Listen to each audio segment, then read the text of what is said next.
ጦርነቱን አብዝቶ የሚፈራበት ምክንያት ሌላ ነው ይላል። ኤርትራ ማለት የቁም እስር ቤት ናት። 60% የሚሆነው ደግሞ የኤርትራ ክፍል ለኢትዮጵያ ምጽዋዕንና አሰብን ጨምሮ ማለት ሴራ ሰርተው አንድ ላይ ለኢትዮጵያ ከሰጡን በኋላ ወይም ካስረከቡን በኋላ ኢትዮጵያ ከሶማሌላንድ ጋር በመታደርገው ውል የመጀመሪያው ተንጫጫዎች በጣም በሚያሳዝን መልኩ ኢሳያስ አፈወርቂና አብዱል ፈታህ አሲሲ ናቸው። ታላቅ ምስራች ለቤት ፈላጊዎች በሙሉ በመሃል ከተማ በካሬ 78,000 ብር ከሰመር ሪል ስቴት በኤምባሲዎች በተከበበች መንደር ለየትኛውም የመንገድ አማራጭ ቅርብ የሆነ የጫካን ፕሮጀክት በከፍታ የሚያዩበት እንግሊዝ ኤምባሲ አጠገብ ቅንጡ አፓርትመንትን እየገነባን ነው። ለነዚህ ቤቶች 50% የባንክ ብድር ያመቻቸን ሲሆን ይምጡ። በ10% ቅድመ ክፍያ ብቻ የቤት ባለቤት ይሁኑ። ለበለጠ መረጃና ለሳይት ቀጠሮ በዚህ ስልክ ቁጥር ይደውሉ። ሰመር ሪል ስቴት።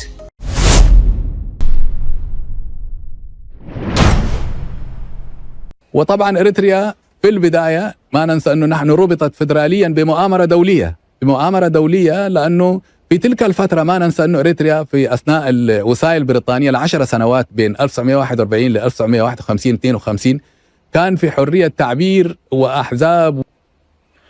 أوكي እዚህ ጋር ምንድነው የሚለው እንግሊዞች ለ10 ዓመታት ወይ 10 ዓመትና ጭማሪ በተቆጣጠሩን ወቅትና እኛ ጋር በነበሩበት ወቅት በተወሰነ ደረጃ ነፃነቶች ነበሩን ምናምን ይልና ነገር ግን ከዛ እንግሊዞቹ በዓለም አቀፍ መድረክም ሴራ ሰርተው አንድ ላይ ለኢትዮጵያ ከሰጡን በኋላ ወይም ካስረከቡን በኋላ ከዛ በፊት የማን ነበራችሁ? የእንግሊዝ። ከዛ በፊት የማን ነበራችሁ? የጣሊያን። ከዛ በፊት የማን ነበራችሁ? የቱርክ ሊሉ ይችላሉ። ከዛ በኋላ የማን ነበራችሁ? የግብጽ ሊሉ ይችላሉ። ከዛ በፊትስ የማን ነበራችሁ?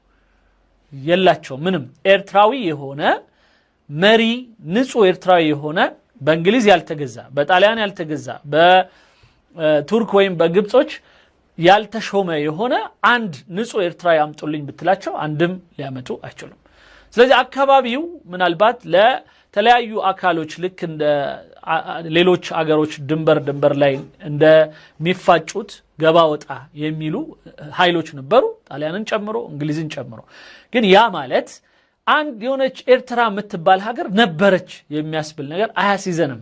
የለም እንደዛ የሚባል። ምክንያቱም እነዚህ ሰዎች ራሳቸው ሲያወሩ ለምሳሌ ሌሎች ስለነዚህ ስለ ሳልህ ሰቢ ምናምን የሚያወሩ በጣም ብዙ የጣሊያን እንትኖችን አይቼ ነበር፣ ፊልሞችን አይቼ ነበር። ኢትዮጵያ እያሉ ነው የሚያወሩት፣ ኢትዮጵያ እያሉ ነው የሚያወሩት እንጂ በፍጹም አንዳቸውም ኤርትራ ብለው ያወሩ ወይም ደግሞ የሆነ ኢቭን ድርድሩ ወይም ወሬው ምናምን የሚባለው ነገር ራሱ ኢትዮጵያና ሌሎች ነው እንጂ በፍጹም አንድ ሀገር እንደሆነች አድርገው ከኤርትራ ጋር በተያያዘ ያወሩ።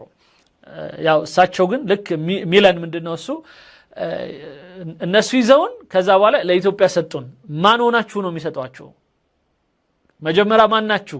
ይሄንን አይጠቅሰልንም። وصحف يمكن تصل الى 20 صحيفه في ذلك الوقت يعني المسلمين وغير المسلمين كان في حرية يعني غير عادية.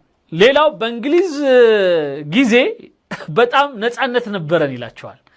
ሁላችንም ጋዜጣ ነበረን፣ ሙስሊሞቹ ሌሎች ሙስሊም ያልሆኑትም ሁሉም የራሳቸው ጋዜጣ ነበራቸው። 10 ከዛ በላይ የሚሆኑ ጋዜጣዎች የሚዲያ እንትን በወቅቱ በነበረው ስታይል በጣም ፍሪ ነበረን። في ذلك الوقت حتى تكونت مثلا الرابطة الإسلامية والتي كانت الحزب الرئيسي الذي كان يدعو لاستقلال إريتريا استقلال فوري. ሌላው ራብጠት አልእስላሚ የሚባል ወይም የሙስሊም ሊግ የሚባል አንድ ድርጅት ተመስርቶ ነበር ይላል በዛ በእንግሊዞች። ያ ነው እንደ እርሾ ሆኖ የኤርትራን መገንጠል የሚፈልግ የነበረው። ሲጀመር እንግሊዝ ከሆነ ያለው ያዛቸው የነበረው ለምንድን ነው የሚገነጠሉት? ከማን ነው የሚገነጠሉት? ይሄም ራሱ መልስ ሚሻ ነገር ነው። هذا الحزب يعني التف حوله حوالي 80% او 85% من الشعب الاريتري، يمكن معظم المسلمين 99%، ونسبة يعني لا بأس بها من النصارى. وكان ስለዚህ በወቅቱ ይልና በአብዛኛው የሙስሊም ክፍል የሆኑት እስከ 99% የሚሆኑት የመገንጠልን ሐሳብ ይዘው የተነሱ ናቸው። ከክርስቲያኖች ወገኖች ደግሞ የተወሰኑ በጣም ጥቂቶች የዚህን የመገንጠል ሐሳብ አብረው ይዘው ነበር ይለናል። يدعو إلى استقلال إريتريا استقلال فوري، وفي بعض الأحزاب كانت تدعو إلى وصاية مؤقتة مع ሌሎቹ ደግሞ ነው እንዲሁ በሽግግር እና በመካከለኛ አይነት ሐሳቦች ላይ የነበሩ ናቸው ወይም ጊዜያዊ የሆነ ሌላ አንድ እኛን የሚያስተዳድረን አካል እንፈልጋለን የሚሉ አካሎች ነበሩ አቃፊ የሚፈልጉ ማለት ነው تحت الوصاية الإيطالية أو الأمم المتحدة ثم إعطاء إريتريا استقلالها مثل المستعمرات الإيطالية الأخرى اللي هي ليبيا والصومال لكن بمؤامرة دولية ከዛ በኋላ ከነሱ ውስጥ ማለት ነው የተወሰኑት ጣሊያኖችም ይንከባከቡን እንግሊዞችም ይንከባከቡን በኋላ ላይ ግን ነፃነታችን ልክ እንደ ሊቢያ እንደ ሌሎች አንዳንድ በሌሎች ሀገሮች ተገዝተው እንደቆዩ አካባቢዎች ሊሰጠን ይገባል አሁን እንደዚህ የሚሉት ኤርትራውያኖች ስለ ሶማሌላንድ ስታወራቸው ነው ይሉሃል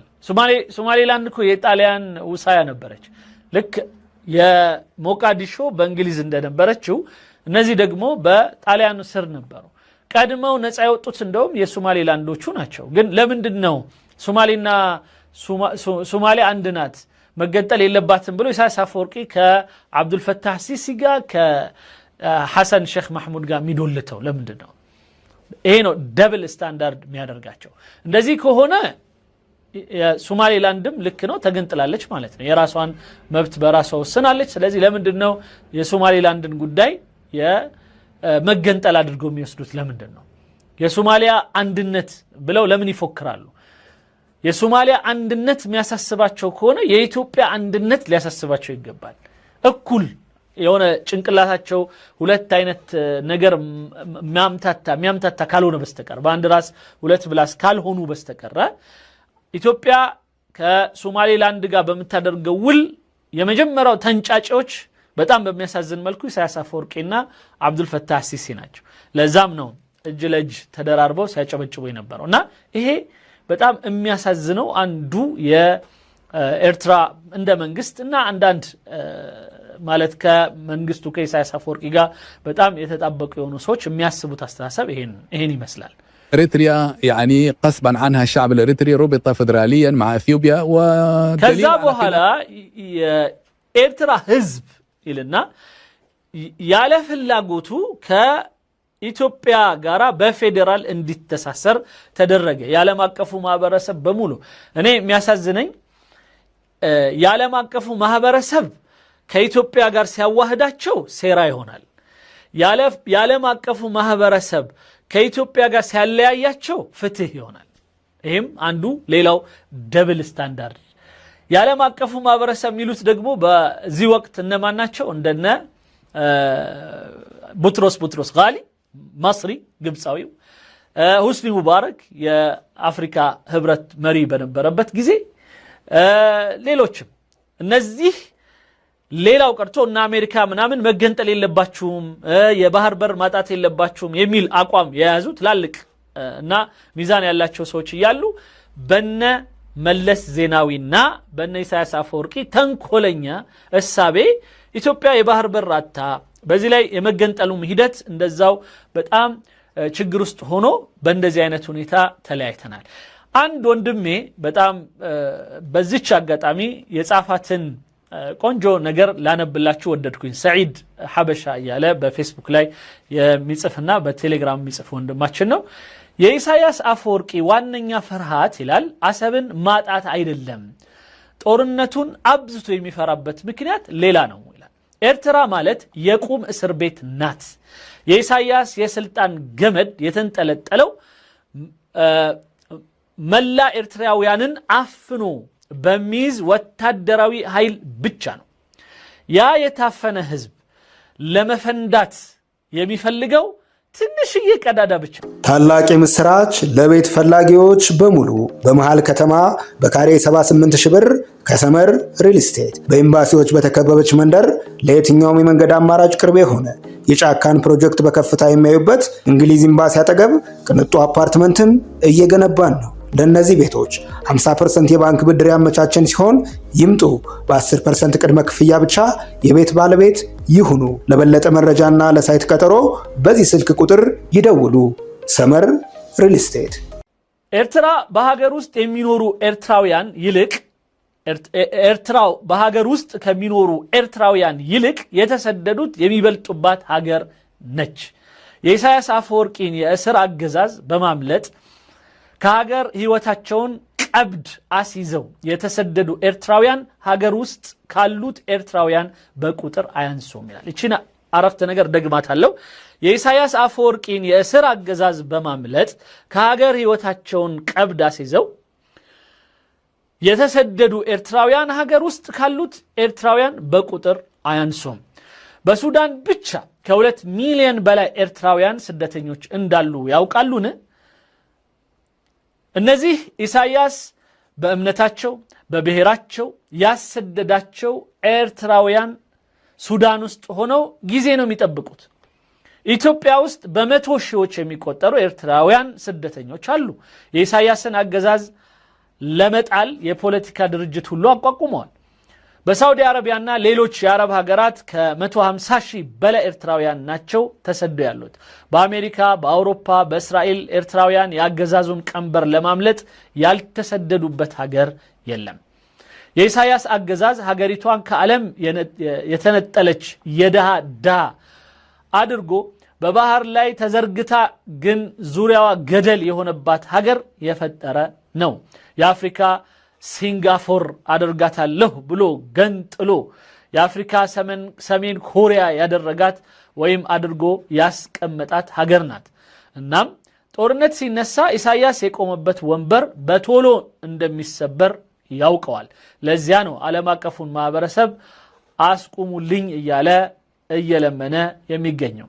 የሆነው ሆኖ አክቹአሊ የሀገር ማህበረሰብን አስቁሙልኝ አይልም። እሱ ሄዶ ቀጥታ የተወተፈው አብዱልፈታህ አሲሲ ወታደራዊ አገዛዝ ጋር ነው። ምክንያቱም የሱ መሰል ወታደራዊ አገዛዝ አብዱልፈታህ አሲሲ ብቻ ነው፣ ወይም ደግሞ አብዱልፈታህ አልቡርሃን ነው። ከዛ ውጭ ያሉትን ሄዶ ቢጠይቃቸው የሚሰሙትም አይደሉም። ምክንያቱም ከነሱ ጋር አብሮም አይሰራም፣ ምንም እንትን የለውም። የኢሳያስ አገዛዝ ኦኬ። ሌላው የሆነ ሆኖ ኢሳያስ አገዛዙን በጦርነት ውስጥ የሚያስቀጥልበት ኢኮኖሚያዊ አቅም የለውም። ግብፅም ለራሷ በኢኮኖሚ ቀውስ እየዋዠቀች ያለች ሀገር በመሆኗ በፋይናንስ ልትረዳው ይከብዳታል ይላል። ይህን ጽሁፍ ያው ስለወደድኩት ላሰማችሁ ብዬ ነው። እግረ መንገዳችን وزير الخارجية الأمريكي الأسبق جون فوستر دالاس قال انه العدل والإنسانية تدعو ان الشعب الإريتري يأخذ استقلاله، وقال لكن المصالح الأمريكية تتطلب أشياء أخرى، ربط إريتريا مع حليفتنا إثيوبيا واللي كان يعتبروها ሌላው አንዳንድ የአሜሪካው ምናምን ሌላው ቀርቶ የውጭ ጉዳይ ሚኒስትሩ እንዲያለ ይልና የአሜሪካው ፍላጎት የኢትዮጵያና ኤርትራ አንድ ላይ ሆኖ አብሮ መኖርንና መቀጠልን ነው። إثيوبيا جزيرة إسلامية، جزيرة مسيحية وسط غابة إسلامية።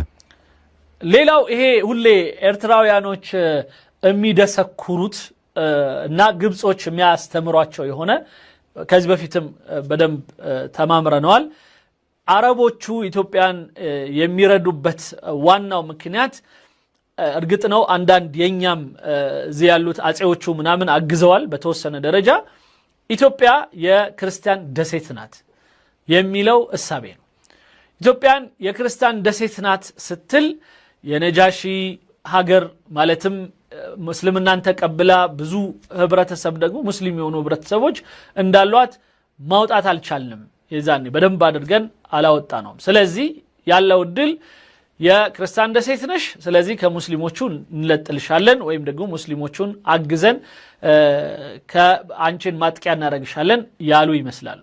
ስለዚህ በዚህ አይነት መልኩ በጣም በደላቸው የከፋው በአንዳንዶቹ በኩል በተለይ እንደ ሳውዲ ምናምን ያሉት ከዚህ ነው የሚመስለኝ። ግን ይህንን ሴራ ግን አብረው በደንብ የሚጠብሱትና የሚቀቅሉት ግብጾቹ ናቸው። ግብጾቹ ሌላ አጀንዳ ነው ያላቸው፣ እስልምና አይደለም። እስልምናው ቢሆን ኖሮ ሙስሊሞችን ሲያግዙ ኢትዮጵያን ውስጥ ምናምን እናይ ነበር። ኢትዮጵያን ውስጥ ያሉ ሙስሊሞችን ግብጾች አንድም ነገር ሲረዷቸው አይተናነቅም። ይሄ ነው ዋናው ተንኮላዊ አካሄድ እንደሚሄዱ የሚያሳየን። ግን እንደ ሳውዲ፣ ኩዌት፣ ሌሎቹ ምንም እንኳን በሆነ ወቅት ከነዚህ ከተገዳዮቹ ጋር አብረው ቢቆሙም ነገር ግን ቀዳዳ ሲያገኙ በደንብ አድርገው ኢትዮጵያን ያሉ ሙስሊሞችን ሲረዱ አይተናል። መስጊድ ሰርተዋል። የተለያዩ የህክምና መሳሪያዎች ሲልኩ አይተናል። እንደ ኩዌቶች ማለት ነው።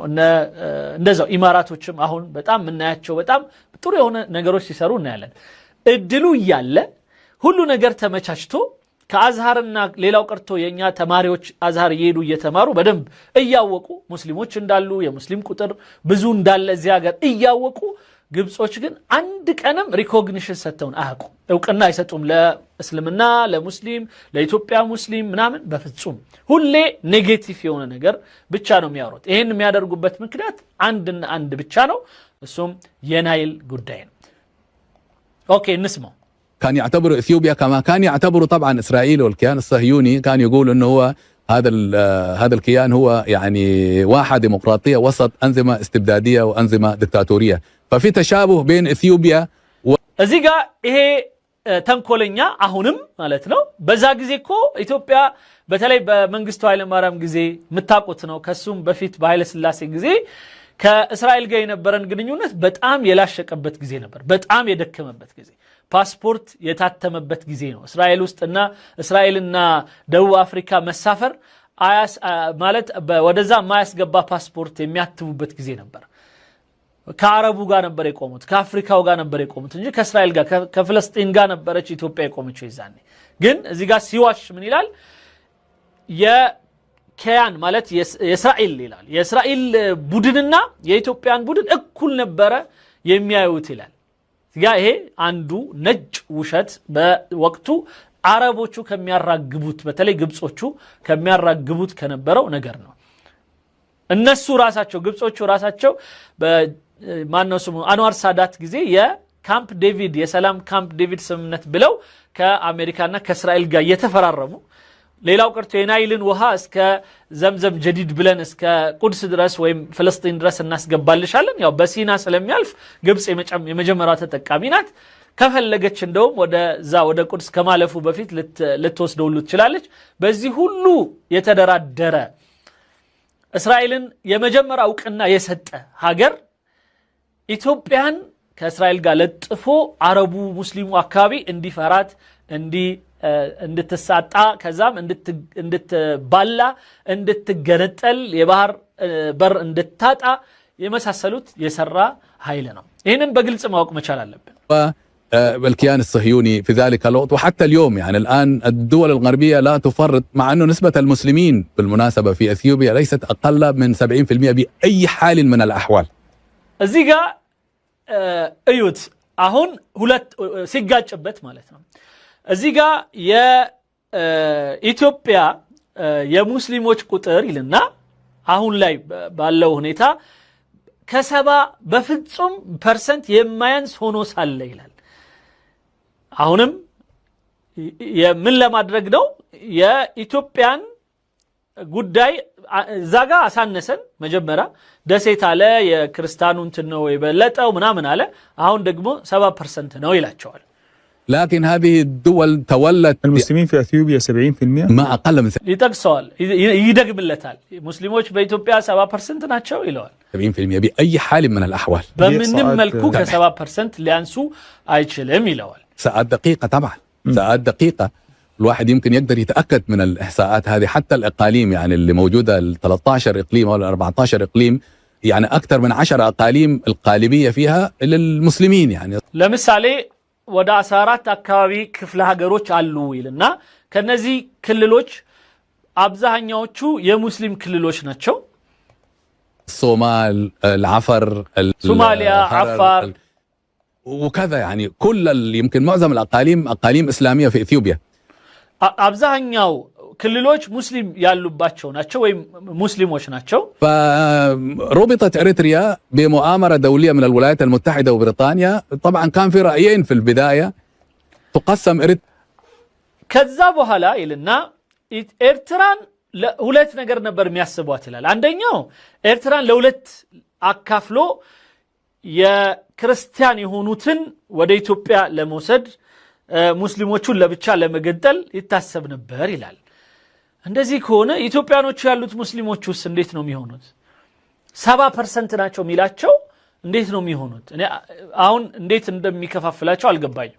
إريتريا بين السودان وإثيوبيا الساحل المناطق الغربية والساحل الشمالي وجزء من الساحل الأوسط، يعني حوالي يمكن 40% تعطى للسودان، السودان الإنجليزي في ذلك الوقت. كذا بحالا እነዛ ሙስሊሞች ቢባሉትና ምዕራቡ አካባቢ ያሉትን ለሱዳን ሊሰጧቸው ሙስሊሞች ብለው ገንጥለው ለሱዳን ሊሰጧቸውና ከዛ በኋላ ሌሎቹን ለኢትዮጵያ ክርስቲያኖች ስለሆኑ ተብሎ ከኤርትራውያኖቹ ለሁለት ሊከፍሏቸው እሳቤ ነበር ይላል። 60% تعطى بما فيها مسوع وما جاورها تعطى لإثيوبيا.